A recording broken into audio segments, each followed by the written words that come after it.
یا ایھا الذین آمنوا اجتنبوا کثیرا من الظن، اے ایمان والو زیادہ ظن سے بچو، اور مراد یہاں پر کیا ہے؟ زیادہ سوء ظن سے بچو۔ حسن ظن کے بارے میں تو حضور کی حدیث ہے کہ حسن ظن جو ہے وہ تو عبادت میں سے ہے، حسن الظن من حسن العبادہ، یہ حضرت ابو ہریرہ سے روایت ہے، اور یہ مسند احمد ابن حنبل میں بھی ہے اور سنن ابی داؤد میں بھی ہے، ان کے حوالے سے مشکات میں بھی ہے۔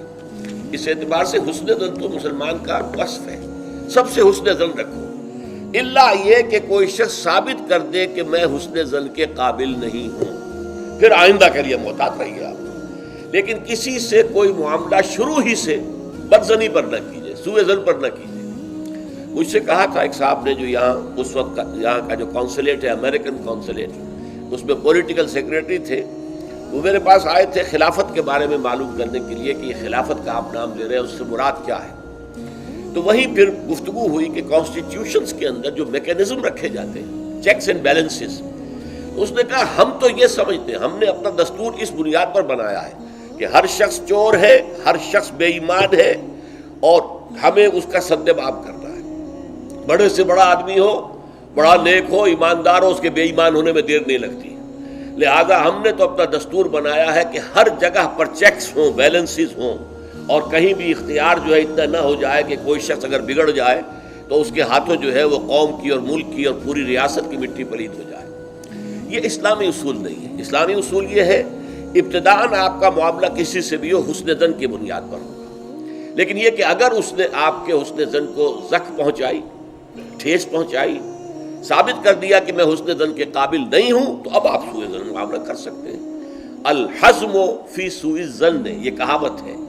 احتیاط اسی میں ہے کہ سوء ظن سے کام لیا جائے، اس لیے کہ آدمی بچنا چاہتا ہے، لیکن جیسا کہ میں نے عرض کیا ابتدا کرنا سوء ظن سے یہ اسلام میں پسندیدہ نہیں ہے۔ لیکن یہاں دیکھیے فرمایا اجتنبوا کثیرا من الظن، زیادہ ظن سے بچو، ورنہ اس لیے کہ ظاہر بات ہے کہ ظن سے بالکل چھٹکارا تو ممکن نہیں ہے۔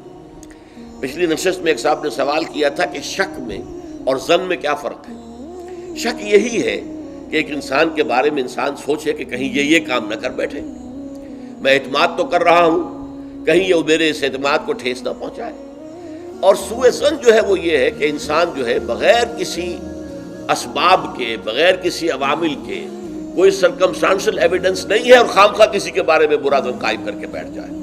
وہ گویا کہ فیصلہ ہوتا ہے، سوء ظن جو ہے وہ فیصلہ ہو جاتا ہے کہ مجھے اس شخص کے ساتھ معاملہ سوء ظن کے ساتھ کرنا ہے، یہ نہیں۔ البتہ شک کا پیدا ہو جانا یہ کوئی بری بات نہیں ہے، انسان ذرا سا احتیاط کا پہلو مربوط رکھ لے۔ تو فرمایا یا ایھا الذین آمنوا اجتنبوا کثیرا من الظن ان بعض الظن اثم، یقیناً بہت سے ظن گناہ کے درجے میں آ جاتے ہیں۔ آپ نے ایک شخص کے بارے میں رائے قائم کر لی، یہ برا آدمی ہے، یہ غلط آدمی ہے، یہ تو میرے درپے ہے، میرا دشمن ہی ہے، میری جڑ کاٹتا ہی رہتا ہے، حالانکہ ایسا نہیں ہے۔ نتیجہ کیا ہوگا؟ آپ کا طرز عمل اپنے سوء ظن کی بنیاد پر ہو جائے گا۔ ہر وقت جو ہے آپ کے طرز عمل سے ظاہر ہوگا وہ سارا آپ کے اندر جو بھرا ہوا مواد ہے، اور اس سے ہو سکتا ہے دوسرے شخص کی خامخواہ دل شکنی ہو، اس کے احساسات مجروح ہوں، اور تمہارے حصے میں اللہ کی طرف سے، اللہ کی جانب سے اعمال نامے میں گناہ کا اندراج ہو جائے۔ ایک شخص کے خلاف خامخواہ اس نے سوء ظن کیا، جبکہ اس کے لیے کوئی آثار نہیں تھے، اس کے لیے کوئی بنیاد نہیں تھی۔ تو ان بعض الظن اثم، بعض ظن جو ہے وہ تو گناہ کے درجے کو پہنچ جاتے ہیں۔